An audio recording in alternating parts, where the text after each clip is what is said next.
Hola, como sea lo mejor. Hoy le voy a mostrar un video del señor Nayib Bukele, presidente de El Salvador, donde hace un discurso en el COICON 2023. Es un discurso fuera de serie. Yo quedé impresionado. Quiero que ustedes lo escuchen y me den su opinión.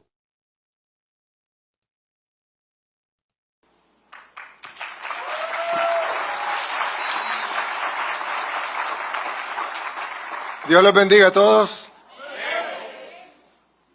Antes de empezar, vamos a darle la gloria a Dios Imagínense. por todo lo que está pasando aquí en este lugar y por todo lo que está pasando en este país. Señor presidente de COICOM Internacional, señor presidente de COICOM El Salvador, quiero agradecerles a ambos por haber seleccionado a este país para hacer el regreso de COICOM. Y les agradezco doble, porque sé que no lo escogieron porque tuviéramos los mejores centros de convenciones o porque tuviéramos la mejor infraestructura turística, sino porque lo escogieron porque El Salvador está demostrando como un testimonio vivo de que las cosas pueden cambiar si Dios así lo decide. Imagínense. Imagínense ustedes, nada más esas palabras.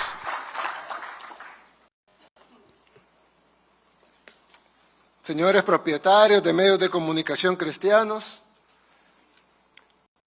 encargados de llevar la palabra de Dios a todos lados, pastores, invitados especiales, amigos.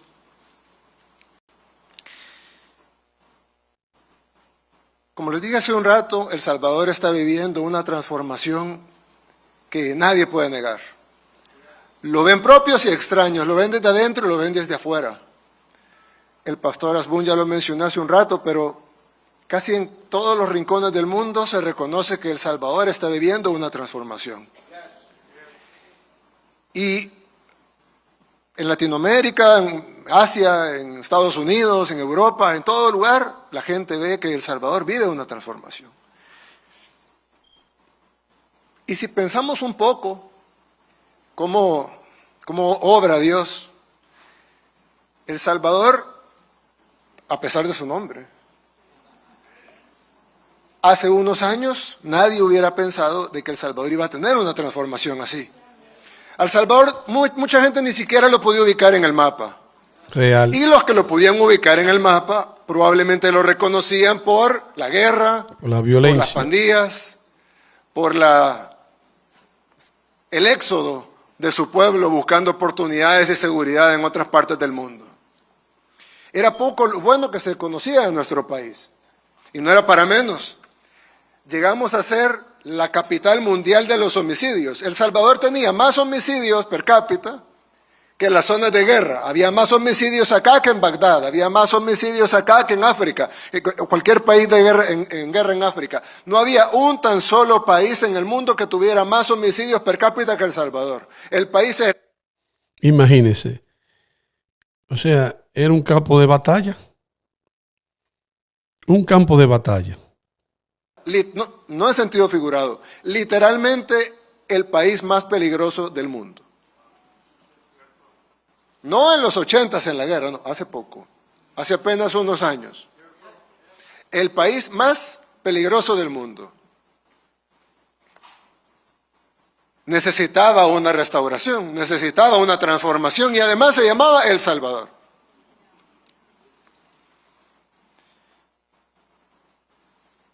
Y cuando asumimos la presidencia en el 2019, pues El Salvador estaba lleno de problemas, muchísimos, todavía tenemos muchos de esos problemas. Pero el problema principal era la inseguridad. Y empezamos a trabajar para darle seguridad a la gente, a trabajar como trabaja el ser humano, con lo que puede, con las herramientas que tiene a disposición, con lo que Dios le pone normalmente al ser humano. Las herramientas normales que Dios nos da a todos. Nuestra mente, nuestras manos, nuestra voluntad, nuestros recursos. Y en el caso de un gobierno, pues los recursos de un gobierno, etcétera. Y nos fue bien. Y digo, nos fue bien, no porque tuviéramos los grandes resultados, sino porque logramos algunos avances y a la gente le parecieron bien.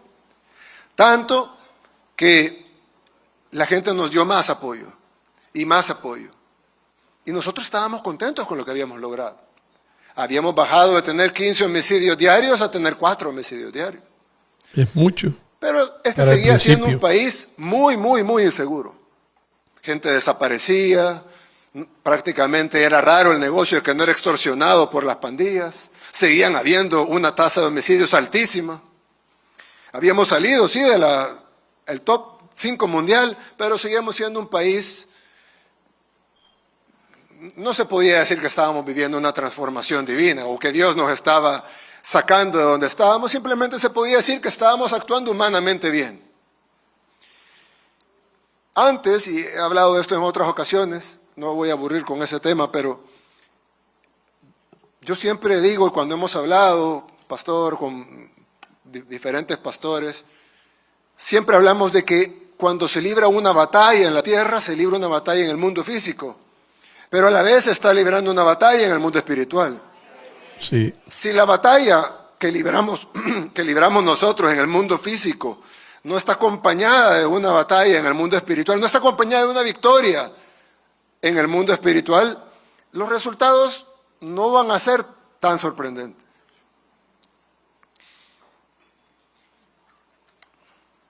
Y en el 2022, el año pasado, tuvimos el fin de semana más sangriento que habíamos tenido. Escuchen.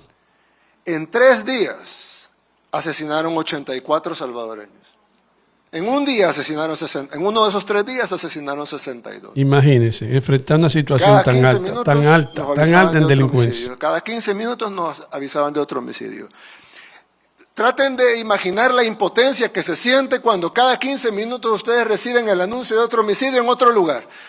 Aparentemente uno no relacionado con el otro. No es que están matando en un lugar, sino que aparece un muerto por allá, un muerto por allá, otro muerto por allá. ¿Y ustedes qué hacen?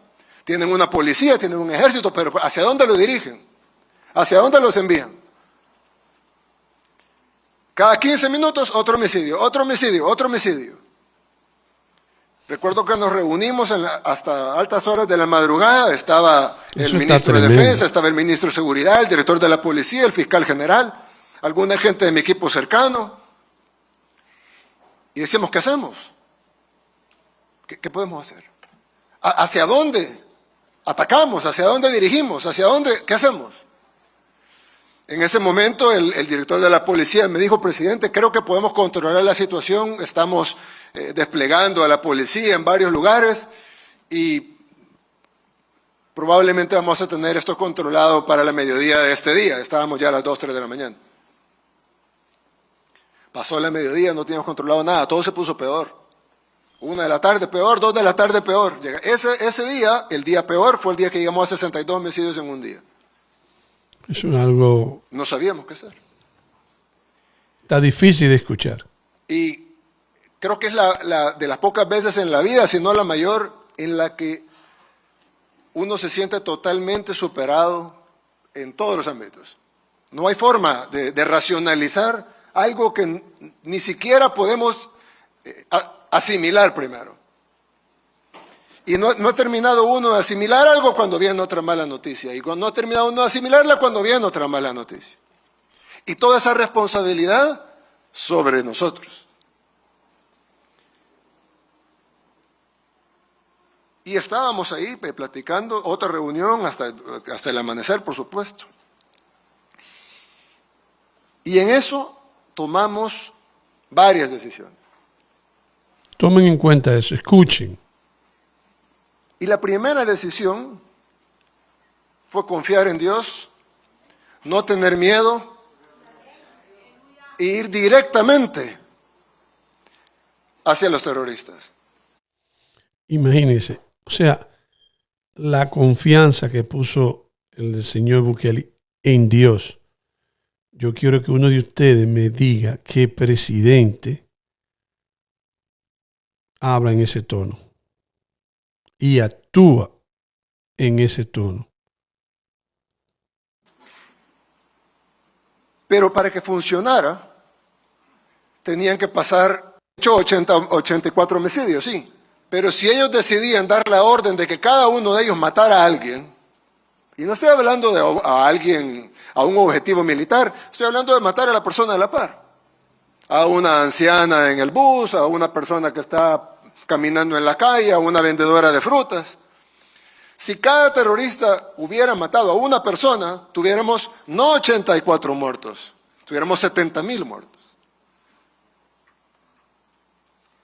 Y eso solo requería una orden de los terroristas. Se tomaron un chance grande.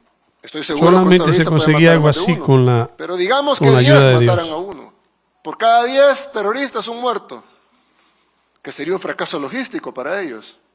Serían 7,000 muertos. Y por supuesto nuestra sociedad no podía soportar tener 7,000 muertos. No se diga 70,000. 1,000.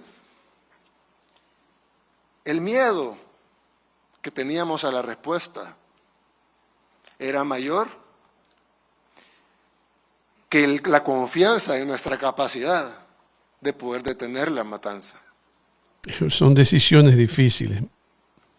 Entonces, no solo teníamos que lograr el milagro de ir a detenerlos, sino que teníamos que lograr el milagro de que ellos no le respondieran matando a la gente. Que algo los detuviera mientras los agarrábamos. Además, habían 3 grupos y no teníamos la fuerza de ir contra los 3 al mismo tiempo. Entonces decidimos ir contra uno. Y cuando lo desarticuláramos, iríamos contra el otro. Y cuando lo desarticuláramos, iríamos contra el otro. Pero necesitábamos otro milagro. Que los otros 2 grupos no supieran que iban ellos después. Y luego necesitábamos otro milagro. Y era que no ha habido no hay un tan solo ejemplo en la historia de la humanidad en donde un gobierno ha desarticulado 70,000 terroristas sin una tan sola baja civil. Eso es fuera de serie. O sea, desarticular ese tipo de animales, de terroristas, no sé, es difícil, muy difícil. Sin tener bajas, es algo celestial.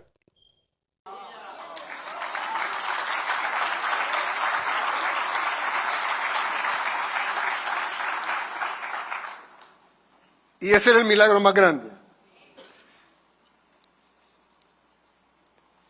Sinceramente, yo confiaba 100% en que lo que estábamos haciendo era lo correcto. Y confiaba 100% en que teníamos el favor de Dios, porque siempre lo hemos tenido. Pero no pensé jamás que Dios nos concedería toditos los milagros. Pensé que de los 10, de los 20, 30 que necesitábamos, Dios tal vez nos concedería 5, 7, 12 y nos iría bien. Pero no perfecto.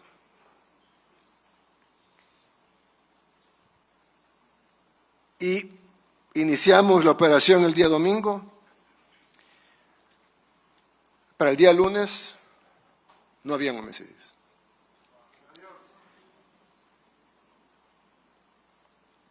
Los terroristas, los pandilleros, los mareros empezaron a esconderse.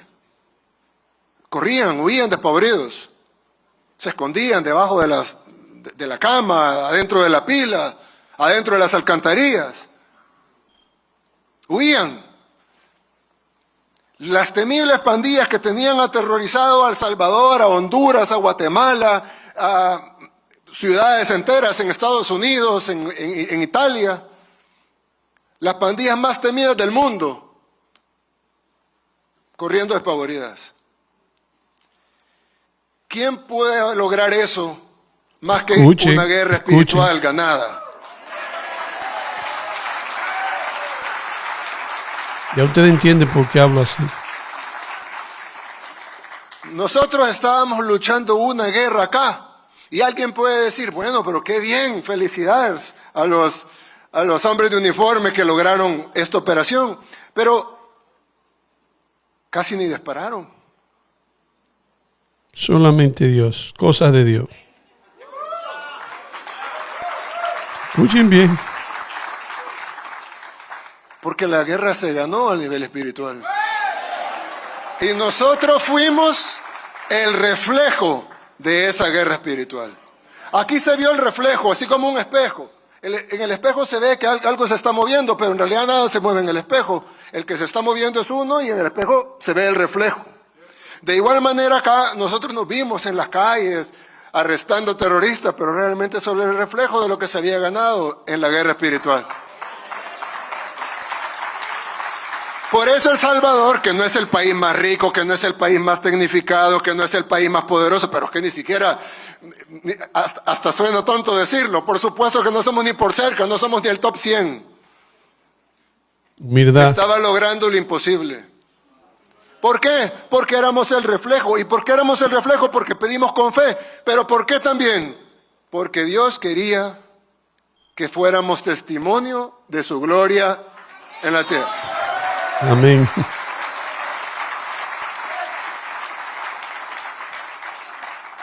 Así que nosotros nos aseguramos de siempre darle la gloria a Dios por lo que hemos logrado. Y no porque seamos buenos, sino porque no queremos perder el favor de Dios. Algunas personas, obviamente no de acá, pero algunas personas, no muchas, ¿verdad? Pero algunas personas me han criticado cuando yo he dicho en discursos, una vez incluso tuvimos casi la mitad del ejército en un evento y yo les decía, todos nosotros debemos ser instrumentos de Dios. Y algunas personas que no conocen qué significa, ustedes sí lo conocen por supuesto, pero hay gente que no conoce tanto, no entiende qué significa decirse instrumento de Dios. La gente piensa que es como una especie de soberbia, ¿no? Como, sí, yo soy el instrumento de Dios. No entienden que es lo contrario, es humildad. Porque nosotros todos somos instrumentos, todos podemos ser instrumentos de Dios. Y no solo los seres humanos, los animales pueden ser instrumentos de Dios. En la Biblia, la ballena que se comió a Jonás era un instrumento de Dios. No es un tema de soberbia, es un tema de humildad, de saber que todo depende de lo que Dios quiera. Que escuchen. De que Él no se mueve la hoja del árbol si Dios no quiere. Y que todo lo que pasa es porque Dios nos usa de instrumentos. Dios usa como instrumentos a los médicos, Dios usa como instrumentos a todos, al que nos da un saludo en la calle, a cualquiera. Entonces nosotros sabernos instrumentos de Dios y permitirnos ser usados como instrumentos de Dios. No es soberbia, es humildad. Es saber que no dependemos de nosotros mismos, sino dependemos de aquel que está allá arriba y que maneja y controla y tiene todo el poder. Yo espero que ya me entiendan. Y alguien puede decir, bueno, pero sí, pero está bien, tiene lógica la teoría, ¿no? Que hay que ser instrumento de Dios, pero ¿cómo podemos estar seguros de eso? Jesucristo dijo, por sus frutos los conoceréis. Y aquí están nuestros frutos. Convertimos, por obra de Dios, al país más inseguro del mundo en el país más seguro de América.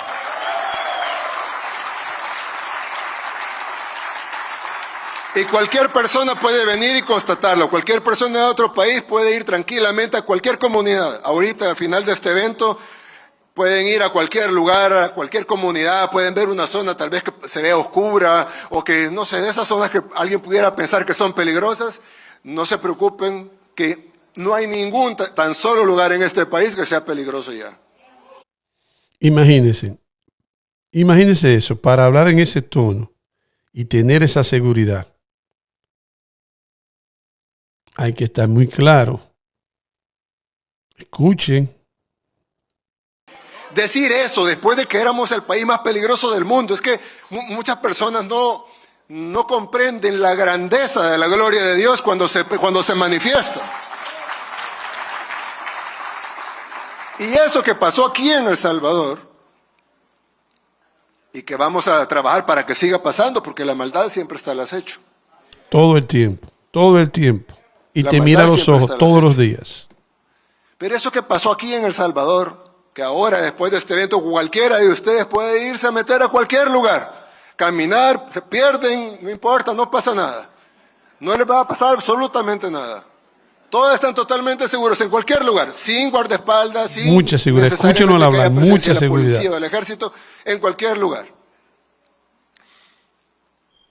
Pero esa manifestación de la gloria de Dios y el favor de Dios que El Salvador tuvo, yo creo que es más importante, o el objetivo de eso es mayor que simplemente traerle paz al Salvador.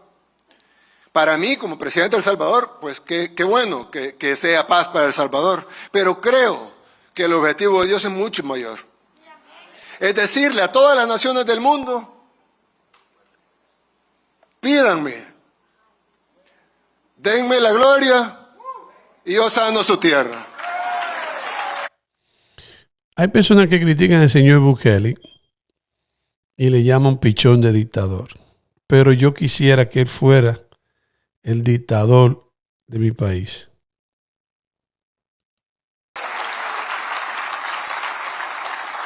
Claro, el ejemplo iba a ser el peor de todos.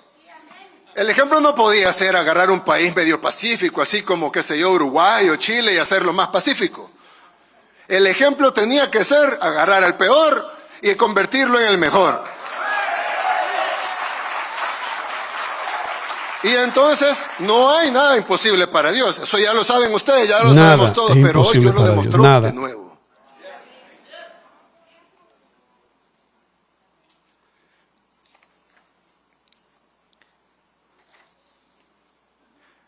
Yo les quiero pedir nada más dos cosas. Una, le quiero pedir siempre al pueblo salvadoreño, a muchos de aquí son del pueblo salvadoreño, les quiero pedir que siempre tengamos la humildad para darle la gloria a Dios y saber que el mal sigue acechando y que en el momento que dejemos de darle la gloria a Dios, el mal puede volver.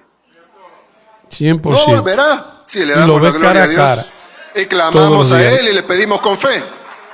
Pero sí podría volver si no lo hacemos.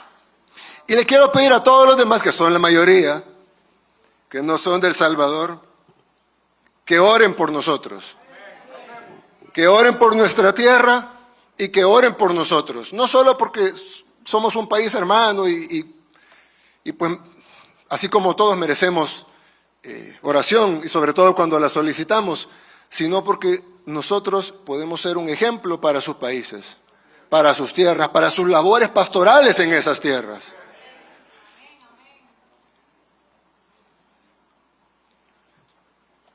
Nosotros debemos de, con todos los creyentes, debemos de saber que estamos en una gran batalla civilizacional en este momento. Ya lo mencionó el presidente de COICOM, pero es una realidad. Hay una batalla cultural, hay una batalla civilizacional en este momento. Sobre los valores, sobre la familia, sobre las cosas que antes eran consideradas universales, de repente ya no son tan universales. De repente son criticadas o son atacadas. Sí. Y esa batalla estamos obligados a ganarla. Pero al igual que nuestra batalla contra la criminalidad, contra la delincuencia, contra el terrorismo, la batalla tiene que ser ganada principalmente a nivel espiritual. Para que luego Dios nos llene de los argumentos, de las herramientas para poder ganar la batalla aquí. De la misma manera que El Salvador ganó la batalla en el terreno espiritual y luego se vio reflejado acá, arrestando 70,000 terroristas sin bajas civiles. De esa misma manera, cualquier batalla puede ser ganada. Pero ellos tienen medios de comunicación poderosos, ellos tienen... Sí, claro, nosotros teníamos 70,000 terroristas armados hasta los dientes atacando a nuestra gente, pero Dios nos dio la victoria. Entonces Dios también nos puede dar esta victoria, sobre todo porque es la causa justa. Y esta batalla es una batalla por las almas. No es una batalla por territorio, no es una batalla por dinero, no es una batalla por conquista, es una batalla por las almas. Y ustedes son guerreros de esas almas. Siempre lo han hecho, ya desde muchos años, por eso están reunidos acá. Y me imagino yo que como las cosas no se dan por casualidad, me imagino yo que Dios quiso que se reunieran acá precisamente para darles las herramientas, darles la palabra, para que puedan salir y ganar las almas.